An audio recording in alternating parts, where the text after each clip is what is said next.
नमस्कार. पुन्हा एकदा एका नवीन व्हिडिओसोबत तुम्हा सर्वांचं आपल्या चॅनेलमध्ये खूप खूप स्वागत आहे. आजच्या व्हिडिओमध्ये मी तुमची बाही वर उचलली जात असेल तर कशा पद्धतीने तुम्ही कटिंग करायचं आहे हे मी तुम्हाला आजच्या व्हिडिओमध्ये समजावून सांगणार आहे. तर याचं मेन कारण काय असतं, कॅफाईट. जर तुम्ही कॅफाईट परफेक्ट घेतली नाही तरीसुद्धा पहा काय होतं, बाहीचा कपडा एक्स्ट्रा राहतो. आपण जिकडे फिटिंग करतो ना तिकडे एक्स्ट्रा राहतो आणि मग वर वर सरकते आणि बाही गोळा होते आणि ती उचलल्यासारखी दिसते. किंवा मोठ्या साईजमध्ये सुद्धा पहा हा प्रॉब्लेम क्रिएट होतो. तर कधी कधी कोणाचे दंड जे असतात ते पहा मोठे असतात, तर त्यावेळेस हा प्रॉब्लेम क्रिएट होतो, बाही अशी वर वर वर वर जाते. तर तो प्रॉब्लेम ज्याचे दंड मोठे आहेत त्यांना होतो. तर तो थोडाफार आपण कमी करू शकतो, परंतु पूर्ण असा तो जात नाही. मग त्यासाठी मग एक पर्याय म्हणून लांब बाही आपण कटिंग करायची.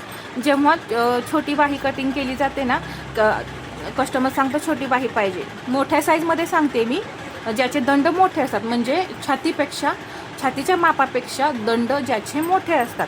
तर मग त्यावेळेस आपण त्यांना जी बाही आहे ती थोडी लांब शिवायला सांगायची. लांब बाहीला मग तो प्रॉब्लेम येत नाही.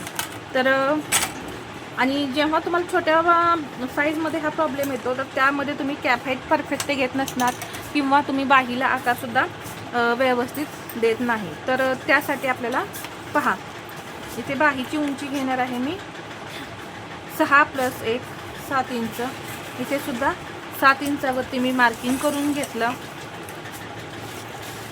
इथं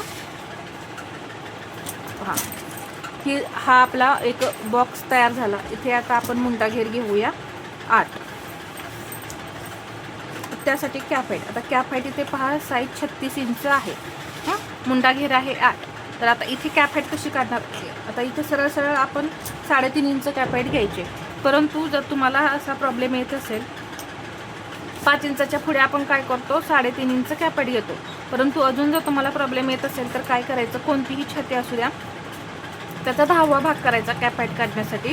जर आता इथे 32 साईज असेल तर त्याचा असा एकमध्ये डॉट दिला की 10वा भाग निघतो.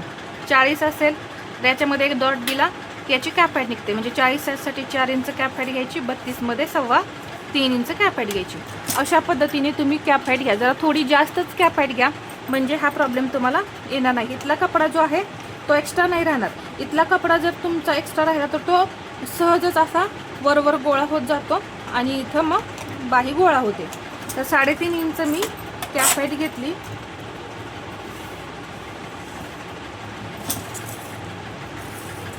तर हा फॉर्म्युला तुम्ही एकदा वापरून पहा, ज्यांना कोणाला प्रॉब्लेम येत असेल त्यांनी.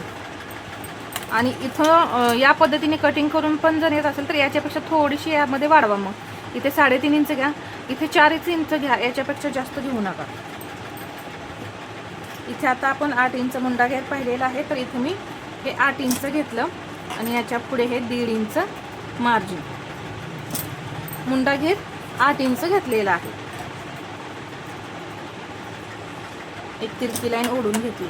तर हे लक्षात घ्या, हे जे अंतर आहे या उंचीपेक्षा, आता इथं जर तुम्ही आपण किती घेतली 3.5 इंच, तर तुम्ही इथं 3 इंच घेतली किंवा 2.5 इंच जर कॅफाईट घेतली तर हा कपडा इथंपर्यंत राहणार आणि हा कपडा इथून पहा, इथून इथंपर्यंत ही लांबी जास्त होणार.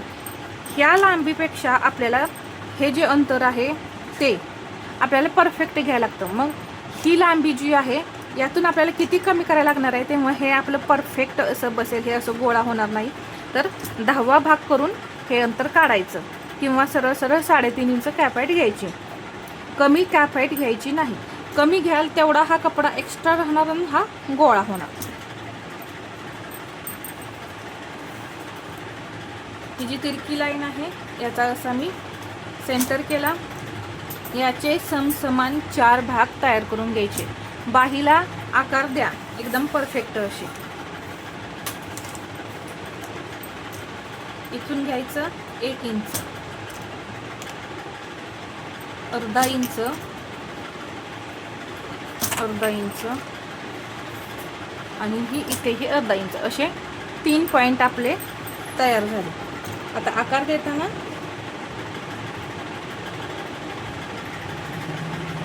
या पद्धतीने आकार द्यायचे.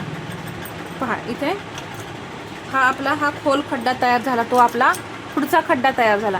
यामध्ये सुद्धा आपला 1.5 इंचाचा गॅप असला पाहिजे, त्यापेक्षा जास्त गॅप असला नाही पाहिजे. कुठे पुढचा आणि पाठीमागचा जो आकार आहे यामध्ये फक्त 1.5 इंचाचा गॅप पाहिजे, त्याच्यापेक्षा जास्त अंतर येऊ द्यायचं नाही. आता इथून हा 1.5 इंचाचा पॉईंट इथे परत इथे असा आणायचा आणि इथून हा आकार असा. परफेक्ट असे आपले आकार तयार होतात. आता इथे दंड घेर 6 इंच आणि याच्या पुढे हे 1.5 इंच मार्जिन.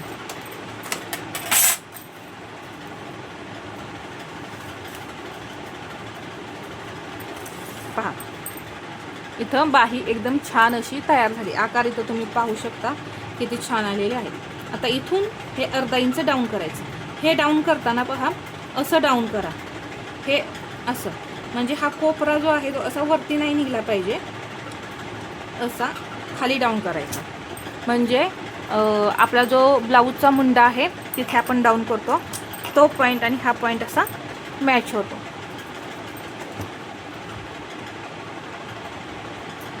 आता 36 साईज आहे, 8 इंच आपला मुंडा घेर आहे. तर त्या आपली जी बाहीची घडी आहे त्यालाच आपण बाहीची रुंदी म्हणतो, ती कितीने होते पहा 8.25 इंच. म्हणजे मुंडा घेर जेवढा जास्त तेवढी बाहीची घडी आपली जास्त, मुंडा घेर जेवढा कमी तेवढी बाहीची घडी कमी भरणार.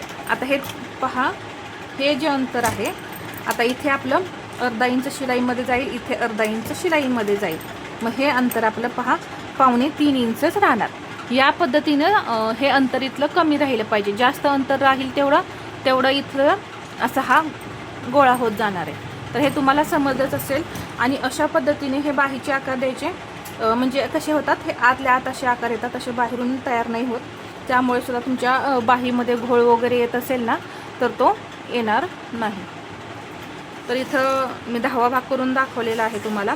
याच पद्धतीने तुम्ही सर्व साईजचा 10वा भाग आहे तो काढायचा आहे.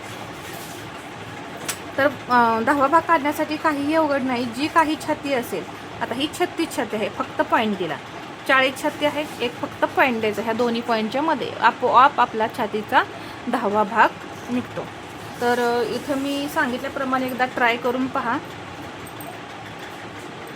आणि व्हिडिओ आवडला असेल तर लाईक करा, शेअर करा. आणि अजून तुम्हाला याविषयी काही माहिती हवी असेल तर आपल्या चॅनलवरती व्हिडिओच्या खाली कमेंट करा, मी त्यावरती व्हिडिओ नक्की बनवेन. तर हा व्हिडिओ आवडला असेल तर लाईक करा, शेअर करा आणि असेच नवनवीन व्हिडिओ पाहण्यासाठी आपल्या चॅनलला सबस्क्राईब करायला विसरू नका. धन्यवाद.